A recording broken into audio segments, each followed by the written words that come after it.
Hi there, this is Andrew Marty from SACS, and the topic for today is 360-degree feedback, truth and myth. And what we're hoping to do today is to give you some ideas about how to optimize your 360-degree feedback activities, and also to plan and decide whether 360-degree feedback is for you. So the presentation today, just to start off by setting some objectives of what we want to cover today. The key objective will be the first objective will be to talk about 360-degree feedback. Why would you want to undertake 360-degree feedback? The next question is a really important one from a measurement point of view. What is 360-degree feedback measuring? Now that might seem like a simple question, but in fact, what you find in 360-degree feedback is that you have different raters, and different raters being a self, a peer, a subordinate, a leader, all of those different raters in fact have slightly different measurement aspects to them. We're going to talk about the options for instruments. There are two categories of instruments that tend to be used, and by instruments I mean the actual questions, the questionnaires that people use. So there's a normative form of instrument, which is where you have standard questions, and there's a non-normative or competency-based approach where the questions are not standard, they're invented organisation by organisation. And also there's the opportunity of combining the two to have a normative component and a competency-based component. We're going to be talking about what works in 360-degree feedback. In other words, we're trying to give you some really practical tips about how to make sure that your 360-degree feedback exercise will work optimally. And we're going to finish off by talking about best practice. What is best practice in 360-degree feedback? So firstly, let's talk about the practical question of what actually is 360-degree feedback. I've heard people say that they don't think that 360-degree feedback is in the category of performance management or performance development. Now let me just dwell on for a moment on the title or the term performance management. In some organisations, performance management means somebody's done something wrong and they're being managed. But in fact, from a research point of view, performance management is just the whole venture of how to evaluate whether people are doing a good job, how to direct them, how to incentivize them, how to motivate them. So in the research literature, performance management doesn't mean something negative or an implication that a person's underperforming or demonstrating bad behaviors. It's really just a question of how are we managing people's performance. I think that the key point number two is that a lot of people want their performance management process to be open quotes, objective, closed quotes. I think we have to understand that good performance management is not purely objective. Of course, there will be some objective things in it, like did you make budget? Okay, if you've got to bill $1 million a year, it's pretty objective as to whether you did that or not. But in fact, good performance management has subjectivity associated with it. And the reason it does is because some of the most important things in life are in fact subjective. For instance, I will bet that you care about the reputation of the organisation that you work for. But a reputation, of course, is not objective at all. It's subjective. But just because it's subjective, it doesn't make it unimportant. And I think that the thing that we really have to understand is that 360-degree feedback is actually at its weakest for objective measures. So 360-degree feedback is terrible at judging whether somebody's reached their goals or whether they've made budget or whether their work's of a satisfactory quality in a technical sense. It's very poor at that. There are other ways of dealing with that, and the classic kind of goal-based performance management approach with a conversation at the 6-month and 12-month mark by an empowered and informed leader. That's a far better way to assess these objective things. Subjective things are assessed in a range of different ways, but 360-degree feedback is at its strongest in the domain of impressions. Perception's reality, basically, in 360-degree feedback. And I guess the final thing that we want to say is that good performance management does cause people to change. And 360-degree feedback can cause people to change. And certainly, I very strongly favour 360-degree feedback because I've seen it occasion very substantial growth in individuals. So it's a great thing to do, but we have to understand what it can do and what it can't do. So why do it? Well, leadership development, optimization, dealing with performance deficits. So optimization is I'm good, but I want to get better. Performance deficits might be there's an aspect of my leadership that's not working so well. Succession management. 360-degree feedback can be fantastic for succession management. It's sometimes said that we promote our best technician to be our worst leader? Well, with 360-degree feedback, you can assess the impressions of people around that prospective leader to identify how people see that person's interpersonal skills, their leadership skills, and that can give us a great opportunity to assess whether the person's ready to step up to succeed to the next senior position. So it gives us 360-degree feedback, really gives us a unique capacity to deliver awarenesses of others' perspectives. And here's a beautiful quote from Robbie Burns, who was a Scottish poet going back some centuries ago. And what he's really saying is that he wishes that he had the power to see himself as others see him. And so that's what 360-degree feedback is all about. And having sat down and debriefed many hundreds of people on 360-degree feedback, when they see how they're seen by other people, well, there could be upsides to that. That can be a source of glee, but it can also be a source of sorrow if the perceptions are different from what the person was hoping. So some key points to consider. Well, 360-degree feedback is strong medicine. You have to do it ethically and well. And early in my career, I attended a learning and development program. The program is called Through the Looking Glass, and it was basically a simulation where everybody there had to take a role in an organisation and had to run an organisation for a brief period of time. It was at the Mount Eliza Staff College, as it was back in those days. But one of the things that I think was really salutary for me is that they had a 360-degree feedback process at the end called Feedback from Home. And the feedback that we got was, in many cases, very challenging. It asked people to rate things like people's integrity. I mean, I would never in a million years build that into a 360-degree feedback tool. If somebody rates you low in integrity, where do you go with that? That's not a development need. That's a problem with your soul. So I'm going to suggest that you have to build these things ethically and well. And certainly you build them as much as possible in a future-focused kind of a sense, rather than drilling into human characteristics such as integrity, such as, you know, the degree to which you think this person's a good person. We must avoid that kind of human evaluation stuff, and we should really try to focus on competencies, because those competencies are things that can change.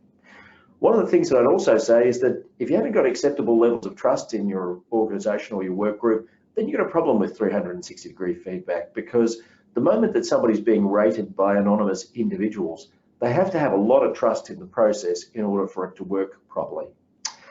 I think also you have to set up an appropriate governance structure. Now, let me tell you what I mean by a governance structure. You have to set up a decision-making group, and the decision-making group could be everybody involved. That's my preference, because that way everybody's been actually engaged in the process of building this whole exercise. But whatever it is, it has to be a credible group of people who are going to make decisions like, for instance, instrument choice or development of an instrument, because you can choose an instrument which is a pre-existing instrument, or you might want to develop a tailored, personalized instrument. Rater choice, how are you going to decide who gets to rate who?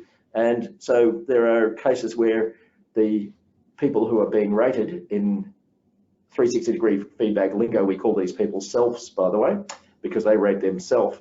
But where the selves are being rated, we've seen sometimes where they have absolutely no choice or even knowledge of who's rating them.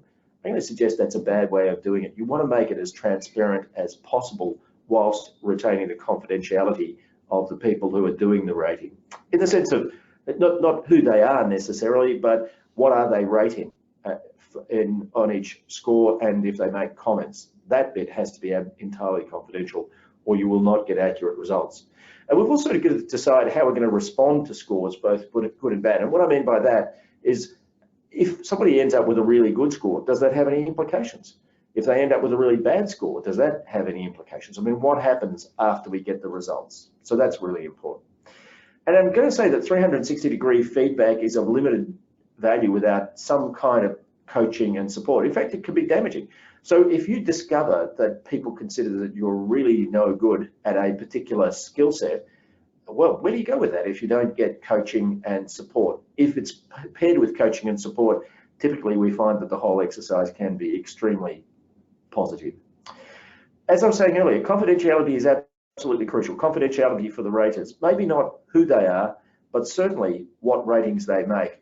And this is the gift of 360-degree feedback. It has the capacity of providing honest guidance, because it's not like sitting in front of somebody and trying to give them guidance face to face. The power of the third party is also crucial. We see people trying to run 360-degree feedback within their own organizations. Well, you just absolutely do not get honest responses out of that, because clearly people feel that they've got a conflict of interest if they're going to express something to a line manager, which might well be known to somebody within the organization. So the power of the third party means you really should get somebody outside of the organization to run this stuff for you. And that way you can guarantee people, look, nobody in this organization knows how you rated Mary Smith. And that's really important, the power of the third party. There are a range of different options for getting the power of the third party, from a full service kind of a support where a consulting firm will help you with the setup and help you with running it and help you with reporting, or you can buy a software as a service kind of provider, and that way much more economical, but it will rely much more heavily on your setup, but certainly you're still getting the confidentiality and the power of the third party from that option. So other points to consider, I think people really need to be heavily engaged before 360-degree feedback. If people haven't done this before, or even if they have done it before, it's potentially confronting. What actually is going to happen here? I've never been through this, or I've never been through this instrument, or it's a long time since I've done this, or even if I've done it recently. How is all this going to work? So I would be suggesting that the group of selves, the people who are involved in this exercise, should be actively engaged. And what that means is that we should be talking to them about the process. We should be consulting them about how we're going to set this whole exercise up. We should be talking to them about rater choices, all of those sorts of things, to make sure that they don't feel like they're an unwilling participant in the process. So just to talk about the instrument options, as I mentioned earlier, there are really two categories of instruments that are typically used. The first we're going to call normative. And normative instruments, they're called normative because the results are compared to what in psychology or in measurement generally we'd call a normative population, a large sample of other leaders. So typically a normative instrument will use standard items, standard questions. And so I'll show you our instrument very briefly later on. But what we've done is that we normed this instrument using about 2,700 people across Australia.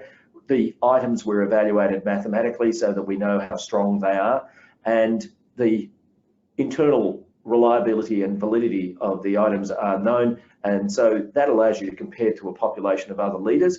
And so you can, some people want this to be compared to certain sectors, so public sector, manufacturing, whatever, but in fact we recommend that you just compare people to the largest population of leaders possible.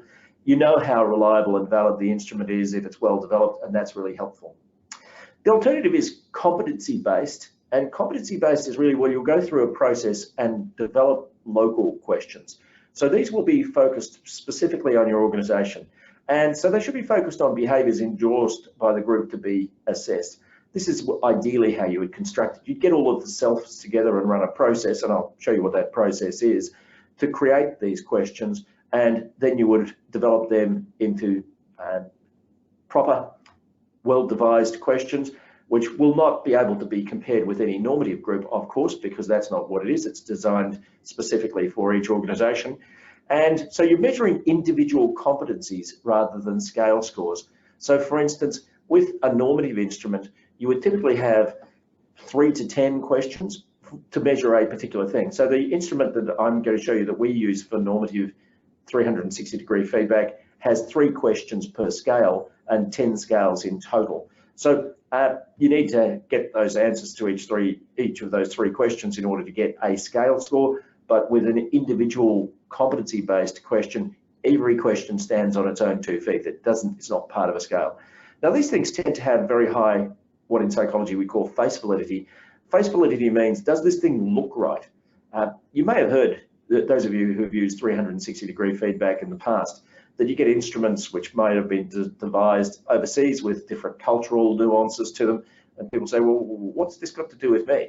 If they've been in part of a group that's constructed the questions, well, of course they're going to see them as credible. Yeah, I remember when we came up with this question, or the idea that led to the question. So they have therefore very high face validity. And sometimes poorly constructed normative instruments can have quite weak face validity. So the choice really depends on what you want to achieve. If you want a normative comparison, and I'd have to say that the vast majority of our clients do, then you would use a normative instrument because it gives you an opportunity to compare each leader against a population of leaders. If you don't care about that normative comparison and you want something that's going to be pretty short, because competency-based questionnaires, you've got only one question for each thing that you're trying to measure, you can actually have maybe 10, 12 questions. So the shortest normative instruments would be 30, ours is 30 questions. So the choice depends on what you want to achieve. And what we often find is that clients are now asking us to combine competency-based tailored questions with normative questions. So let's just talk a little bit more about the normative approach. So the normative approach items have been validated. We know their reliability and validity. They've been administered to large normative populations. So norms don't tend to vary that much across sectors. There are slight differences between, let's say, universities and manufacturing companies, but nowhere near as much as most clients think. So the results show, well, I'm at the 12th percentile for creating change if you've got that as one of your normative measures. So this is kind of hard to refute and hard to argue with because you've got a measurement instrument that's telling you that very specifically. And that can be extremely useful guidance. It can be really useful guidance in terms of deciding what we want to do. I mean, is 12th percentile good enough? Okay, maybe not. If you decide you want to be at, I don't know, the 60th percentile, it gives us the opportunity to create a plan for how to get from 12 to 60. But then it also gives us the opportunity to review later on by rerunning the normative instrument and making the comparisons. So this is a mathematical model of the SACS normative 360-degree feedback tool. And just to explain what all of this means is that we undertook a big study in 2015. We did it in partnership with Deakin University. We measured engagement of about 2,700 people. And we measured the engagement of these people using an internationally validated engagement measurement instrument. But then we measured a whole bunch of leader behaviours that those people rated. And what we wanted to do is to see whether these leader behaviours could predict the levels of engagement of staff.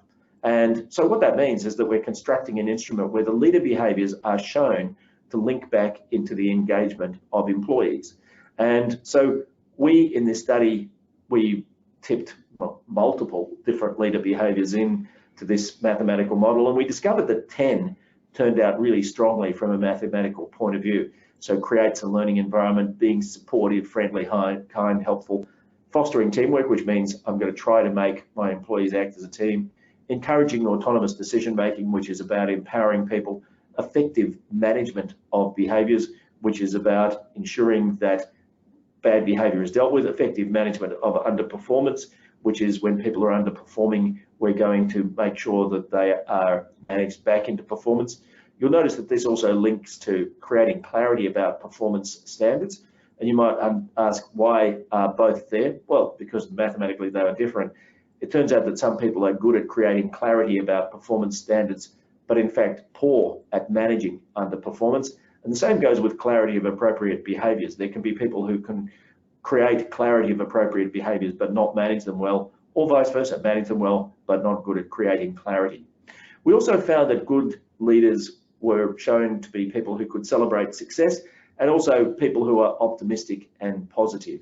So engagement. Now, what this shows is that directly about 25% of the levels of engagement of staff are affected by these leader behaviours. By the way, I've got a presentation coming up later on in about 3-4 weeks time, which is about 10 key behaviours of effective leaders. And we'll go into these in much more detail, but also a lot more about what all of this means. But what we've discovered is that there are really 10 leader behaviours that cause engagement. These are the 4 most important, but for the purpose, if you're interested in understanding more about this, join me for the upcoming session, either face-to-face or in the webinar that we're running in a few weeks' time. Now, the questions. So these are 5 of the areas that are measured in our 360-degree feedback tool. Now, once again, I'm not showing you any more of these. There's another 5, but this is really just to show you the kinds of questions. So creates a learning environment, Mary Smith creates a learning environment for staff. Mary Smith is good at helping staff to learn. Mary Smith tries to help staff acquire skills and knowledge. Now, you might say, well, why do we ask these questions over and over and over? Well, we ask them 3 times, largely because in the world of measurement science at the moment, 3 appears to be about the minimum that people are prepared to accept as something that's going to be a reliable and valid measure. Now, the reason that we're getting away with 3, you see, CFA, that stands for confirmatory factor analysis. This is really a measure of the accuracy of these questions in measuring creates a learning environment. And you see 0.972, 0.949, those are really, really high confirmatory factor analysis scores. Anything above 7 is considered to be okay, but the weaker it is, the more questions you need to ask. So we're able to get away with asking only 3 questions, largely because, and you can see all of these confirmatory factor analysis scores, they're pretty much 0.9 or above, which means you don't have to have too many questions. You'll also notice that the questions are very simple. And the reason for that is that simple questions simply perform better. X is helpful to staff, X is kind to staff, X tries to have good relationships with staff. So it's about supportive leadership. So the simpler the questions are, the more likely it is that you're going to get these high confirmatory factor analysis scores, which is an incredibly important thing because it means that you can have less questions. So that's what questions look like. So you can imagine if you're filling in our instrument, you're going to get 30 of these questions. They're going to be jumbled up together, so you might get a creates the learning environment question, and then a fosters teamwork question, and then a supportive leadership question. Whatever, they're jumbled up so you're not sitting all of these questions one after the other. And what a report looks like, well, this is candidate by the name or a participant by the name of surname, and you see that we get an overall score. We often don't deliver this overall score, and I'll explain why in a few slides' time. But you see the self has rated himself or herself 99. Well, that's pretty courageous, so that's about as high as you can possibly be. The peers have rated 37, which means they don't agree that the ability to create a learning environment is as strong as the self thought. Interestingly, the staff think that it's pretty good, 65, and a manager, 85. So you see quite a range of results. You get this all the time. Now, in this normative instrument, these scores are percentiles. So these percentile scores say, where do you come in the overall population? So a score of 99 means that this score is higher than 99% of all of the people who have ever completed. The peers are putting this person at 37% higher than anybody who's ever completed. The direct report's 65 and the manager 85. 50 is population average because that's halfway through the population. Now you see the comments, so we've got this rating here.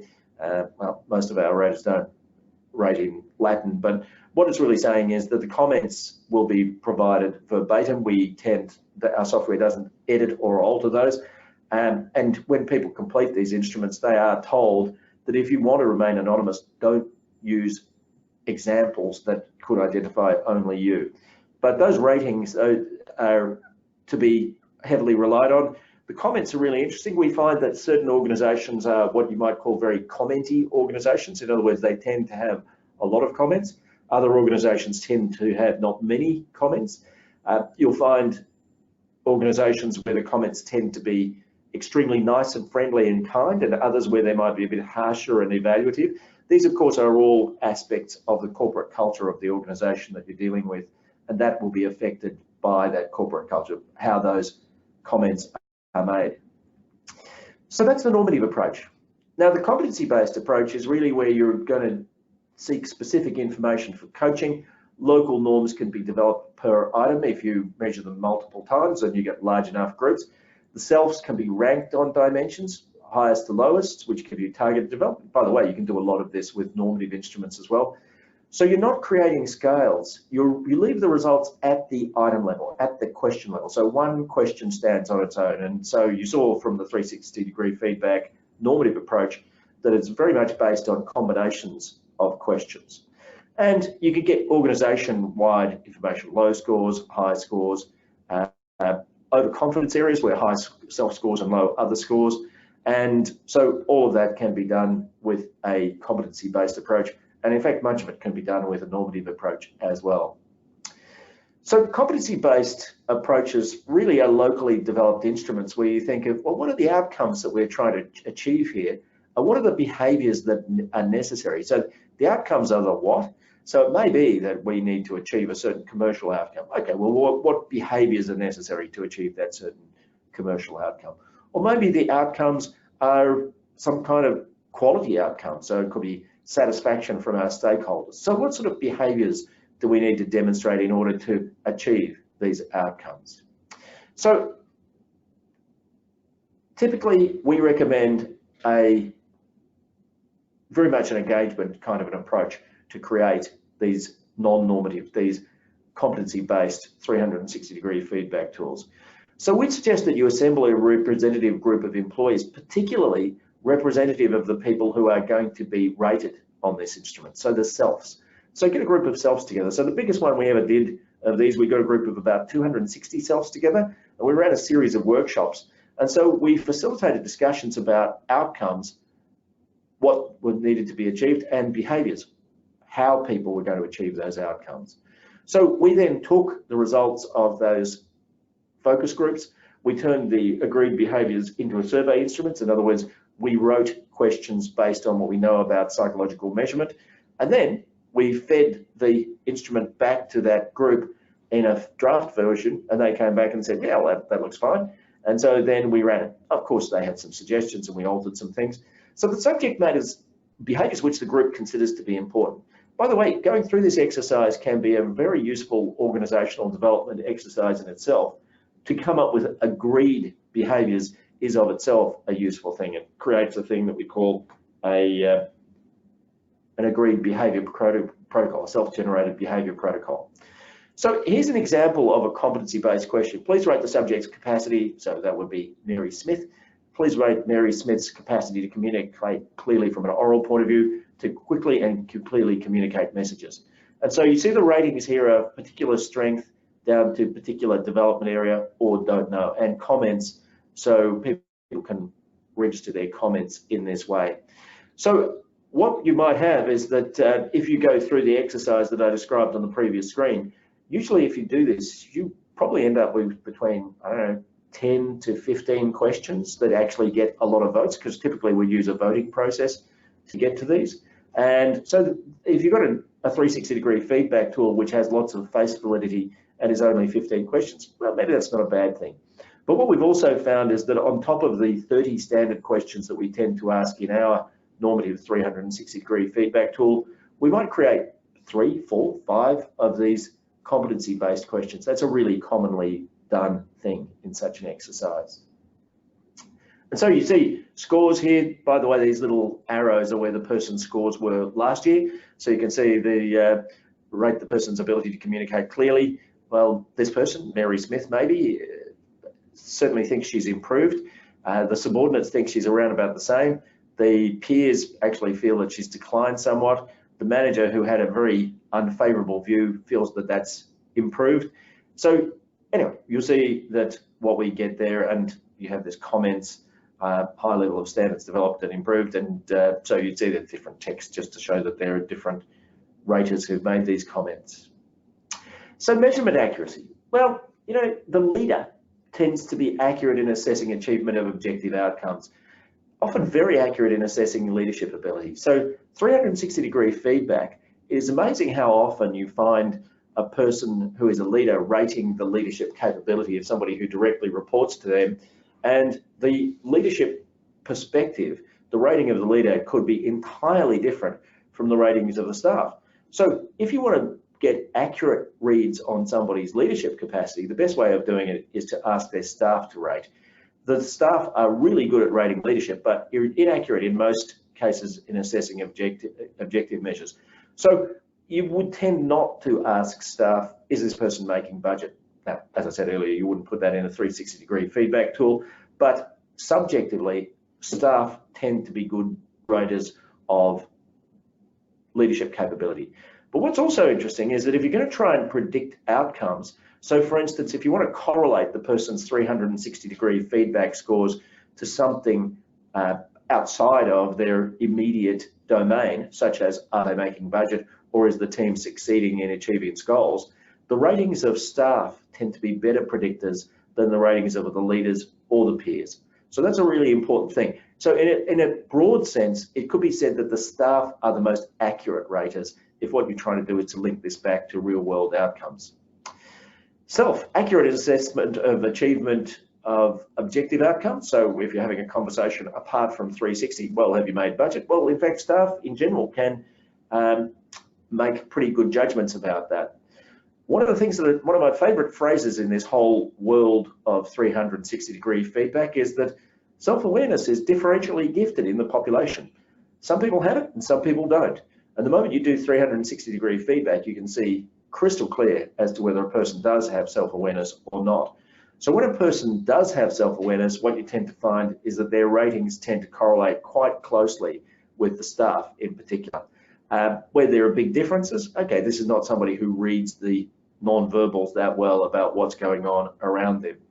Peers can be accurate in assessing objective measures, although that's variable, but once more, they tend to be inaccurate in various respects of leadership. So what we mean there is that they tend not to correlate quite all that highly with staff in most cases. So the leaders can think that the peers can think that a leader is doing a great job in a certain area, and the staff think poor, or vice versa. Again, it can vary depending on organisation to organisation. Some cultures are more silo-based, and by the way, if you look at the overall average scores, quite often what we'll do is pull group results together for an entire organisation, and sometimes what you'll find is that the staff ratings are really high and the peer ratings are really low, which says silos. The peer ratings being low is that across the silos there's not much cohesion, but the staff ratings being high says that in each silo it's working. People are comfortable, they feel that it's effective. So accuracy of raters varies from leader, self, peer and staff. Sometimes also you'll have externals like customers or stakeholders that are involved in 360-degree feedback, and that can be a useful thing to do as well.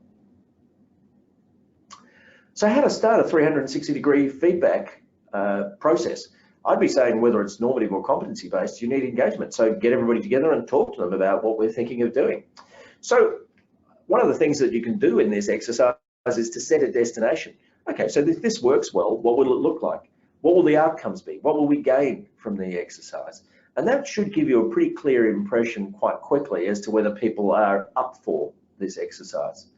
So you discuss the normative and competency-based approaches, and you then agree, how are we going to tackle this? Will we use a normative instrument? Will we use a competency-based instrument? Or will we use a combination of the two? So I'd be suggesting that you need to set up a governance structure. Now, if you've got, I don't know, 12 selves involved, my preference is to use those entire group of 12 selves, and maybe HR as well, or some experts, external consultants, something like that, as part of this governance structure. But you're going to have to agree a number of things. One is the question of confidentiality. How do we manage confidentiality? I'd be saying 360-degree feedback is not worth contemplating unless you can guarantee the raters confidentiality, unless you can guarantee them that their ratings will not be seen by anybody else. It is only they who will know the ratings. Third party. If you're going to do this exercise, I would strongly encourage you to find a third party. We provide this service to many organisations, and so having a third party is really, really helpful. If you want to use a budget version of a third party, then find a software as a service provider and set it up yourself. But if you want a more tailored and developed approach, you'll need to partner with a consulting firm that specialises in this kind of measurement. Ethics, informed consent or compulsory. So what I mean by that is informed consent is to say to somebody, look, Bill Bloggs, we're going to undertake 360-degree feedback. Here is what this is all about. Are you happy to consent? And so if Bill Bloggs says yes, okay, that's informed consent. If Bill Bloggs says no, that's also informed consent.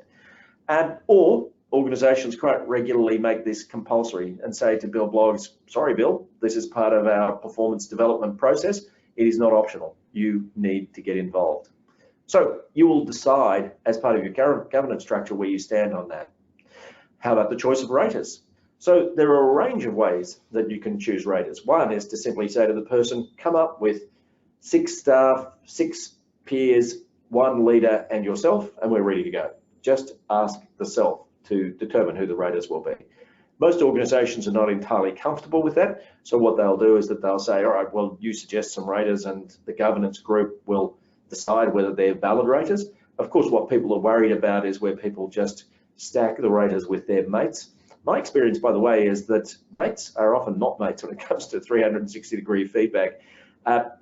People in general, I find, are not harsh or nasty in 360-degree feedback, but they do tend to be honest. So sometimes people, when they think that they've got all their mates rating, will end up with some more, shall we say, developmental ratings than perhaps they might have expected. So the choice of raters is important. What we often recommend is that there would be, let's say, 10 staff chosen, 10 peers chosen, and then what you might do is randomly sample 5 or 6 of each of those groups to help, again, with confidentiality. Then there's a question of who sees the outcomes. We've seen situations where clients have said, no, we want the staff member only, we want the self only to see the outcomes. I've got an enormous difficulty with that. I think there's an ethical concern with that, because if the person sees the outcomes and thinks, hey, I reckon Mary Smith said that, then what you can have is a very ugly dynamic being developed with Mary Smith. But what we've also seen is on occasions, people have made comments about behaviours that are really unacceptable behaviours, negative behaviours, hostile behaviours. So if that's seen only by the self, you've created a situation where this person, it might potentially start some kind of an investigation, a witch hunt, that kind of thing. I think that at the very least, it needs to be seen by the self and their immediate boss to ensure that there's appropriate governance. Either that, or what you need to do is in the instrument is to say to people, only the selves will see this. And therefore people will fill it in knowing that there's no accountability for good, bad or indifferent results.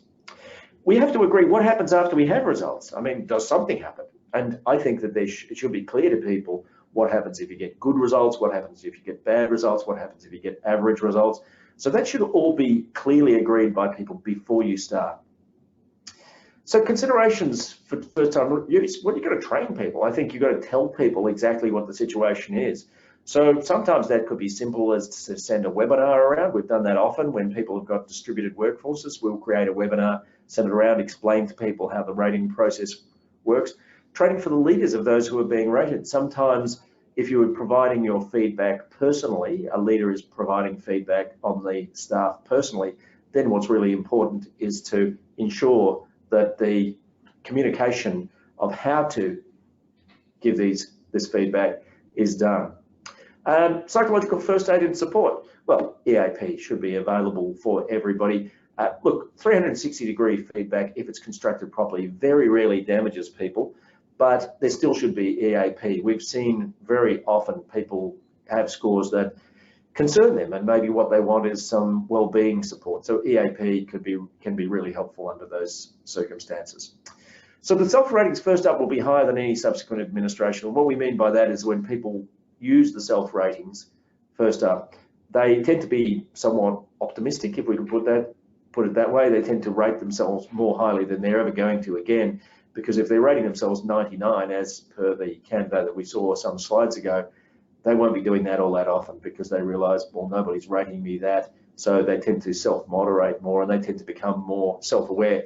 That's one of the benefits of 360-degree feedback. It does grow self-awareness. Now, the important point here is that 360-degree feedback without coaching is an opportunity lost. So what coaching should look like is, all right, well, here's your score. Now let's set a destination. If I'm the best leader I can be, it will look like this. And so you should really get a clarity about where this person wants to go with their leadership skills. The reality check is, how far am I from this ideal? So the scores will provide some guidance on this. But what am I going to look for next time around?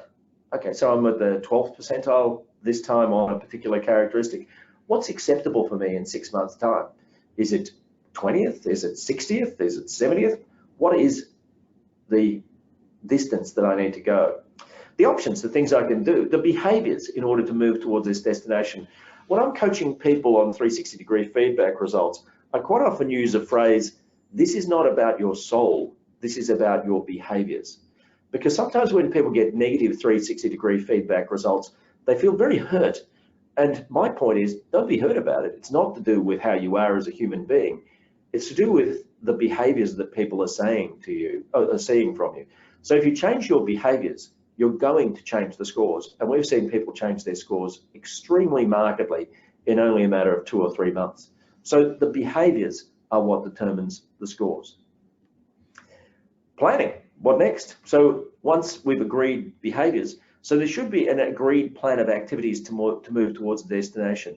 Now, individual coaching is the best way of doing all of this. And the coaching could be provided by somebody inside the organization, ideally somebody who's not in a line management structure, so not reporting to this person, nor is this person a direct a supervisor of whoever is doing the coaching, but somebody from a different area in an organization who has coaching skills. That can be great. But of course, external coaching can also be extremely valuable for people who are in this situation. Now, one of the things that we often talk about, those of you who've seen some of my other presentations would know that I'm really not a fan of the idea of providing people with feedback interpersonally. The reason that I'm not that keen on feedback is that feedback tends to focus on the past. And when people focus on the past, it tends to give rise to amygdala type responses like anger, fear, depression, so the fight, flight, and freeze response. So the alternative is a thing called feed forward.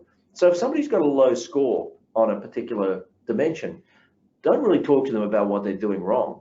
Talk to them about the behaviors that they need to do in future in order to change the score.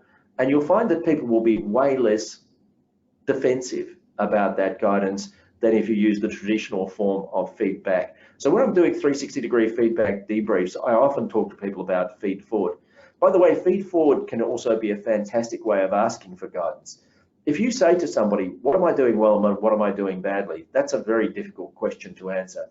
But if you say to somebody, hey, what do I need to do in order to achieve the outcome that I'm seeking or to achieve a good relationship with these staff, that can be a far more powerful discussion and far easier for the person to answer. Guidance for the future is easier than evaluation of the past. So summary and conclusions. Well, 360 is not for the faint-hearted, but let me tell you, it's great if you can do it well. Justice and a partnership approach are key prerequisites for success. So if you impose it on people unilaterally, it's way less likely to work well. Choose a method that will meet your needs. So you've got the opportunity of a normative or a competency-based approach or a combination. So it's a uniquely powerful growth method if it's backed with coaching and development. So those of you who want to forward this presentation to other people, we get that request all the time. We will be sending you a link so that you can do that. And we'll also, if you want the slides that I've presented today, that's also available. Thanks very much for listening, everybody, and may your next 360-degree feedback exercise be entirely successful.